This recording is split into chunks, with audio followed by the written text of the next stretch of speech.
आरक्षण में पूरा डंडा चला हुआ है। इन सब चीजों को सोचना शुरू कीजिए। आप गाँव में जरूर रहते हैं, लेकिन अपने दिमाग को ना नेशनल राजनीति की ओर बढ़ाइए, बिल्कुल बढ़ाइए नेशनल राजनीति की ओर। गूगल पर सर्च मारिए कहाँ क्या चल रहा है, कितना बजट किस प्रदेश का है। मानिए सर, देखिए उत्तर प्रदेश में कितने गाँव है, अगर यहाँ का 100 करोड़ रुपए बजट है तो आपके गाँव के स्तर कितना बजट आ रहा है, मानिए गूगल पर। आज नहीं तो कल, और कल नहीं तो परसों। मैं ये कहता हूँ अगर ये लड़ाई शुरू करोगे तभी देश के संविधान को बचा पाओगे, वरना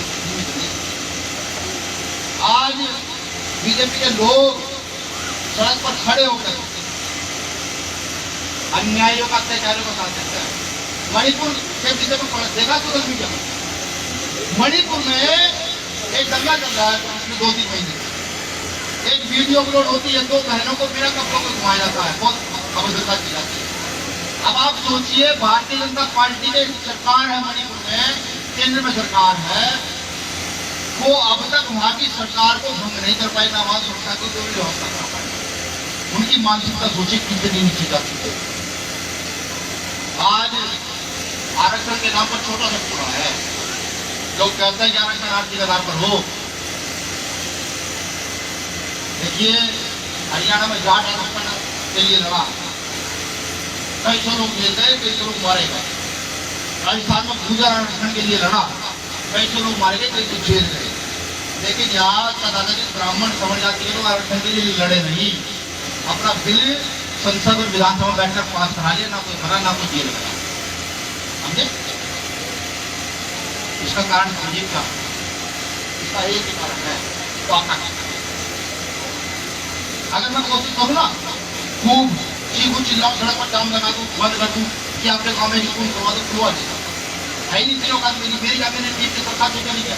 लेकिन हाँ, अगर आपका एक विधायक है और आपने अपने क्षेत्र से वो आदमी चुन के भेज रखा है और वो विधानसभा में अड़ जाए, नहीं अड़ जाए, वहां जाकर कहे कि नहीं वहां गाँव में स्कूल चाहिए तो चाहिए, विधानसभा बाद में चलिए, पहले स्कूल तो 1 लाख लोगों के सड़क पाने की जरूरत नहीं है, उसे एक आदमी के साइन से काम हो जाएगा।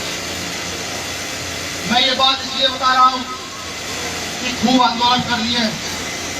सतगुरु रविदास जी आंदोलन जब दिल्ली में हुआ था, गुरु को तोड़ दिया गया था, खूब पीटा था पुलिस ने, चंद्रशेखर भाई को 30-35 बार पीटा था। अब उन्हें पीटते हुए कहते थे, हाँ भाई बनावा का मंदिर, मैंने कहा हाँ भाई गुरु घर तो बनाया जाए, जो मर्जी कर लो। खूब पीटा पूरी रात, जितना वो कर सकते थे।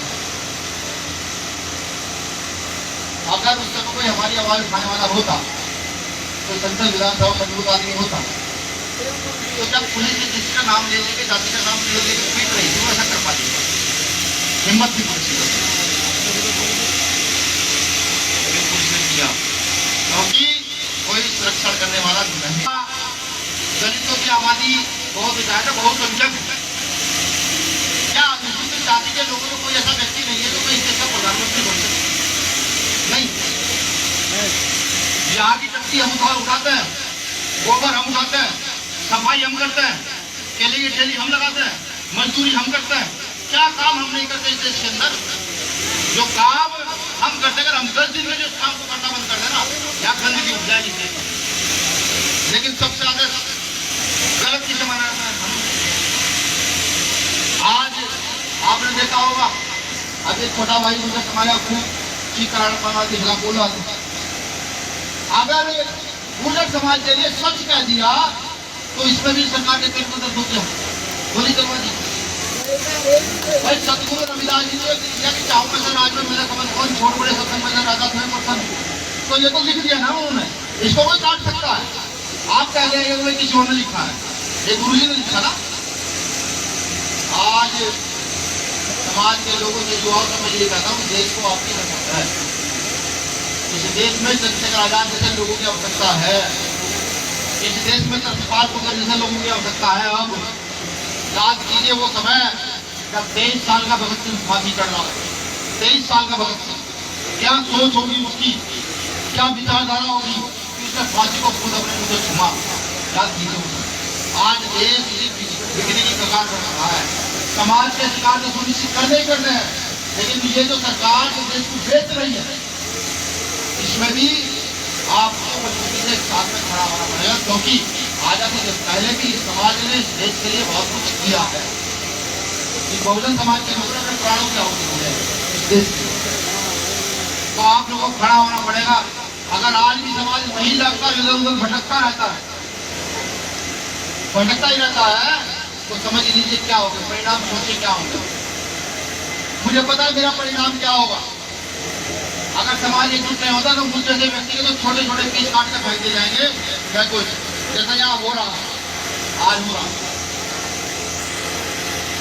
और समाज भी सुरक्षित नहीं रहेगा। जानिए मनीषा वाल्मीकि के ज्यादा लोग चारों लोगों केस को याद होगा, तो पानी आंटी को छूने पर हत्या कर दिए थे बच्चे। समझिए, एक तरफ तो 85% लोग मनीषा वाल्मीकि के रिपोर्टों का विरोध कर रहे थे और एक तरफ एक समाज के लोग उन बलात्कारियों के पक्ष में। मैं नहीं मानता, यहाँ बहुजन समाज के सैनिक भी है, मुस्लिम भी है, जाति भी है, मुस्लिम भी है। अगर कोई व्यक्ति देख कर लगा ना घर का भी, तो हम में तो कोई व्यक्ति श्रीमित्रों के साथ खड़ा नहीं हो, किसी भी को मर जाएगा, खड़ा नहीं हो, लेकिन वो खड़े हुए। मैं ये नहीं कहता उन्होंने बुद्धिजीवी नहीं है, बुद्धिजीवी है, उन्होंने विरोध भी किया कि नहीं ऐसा करना गलत, लेकिन नहीं किया। ये जो महिलाएं लोग इंडिया बैठी हुई है ना, इनको शिक्षा के तौर पर इतना मजबूत कर दीजिए, इतना वैचारिक मजबूत कर दीजिए कि कोई दरिद्रता की तरफ उंगली उठाना पड़ सकता है। ये कोई और नहीं कर पाएगा, ये आप हम नहीं कर सकते हैं।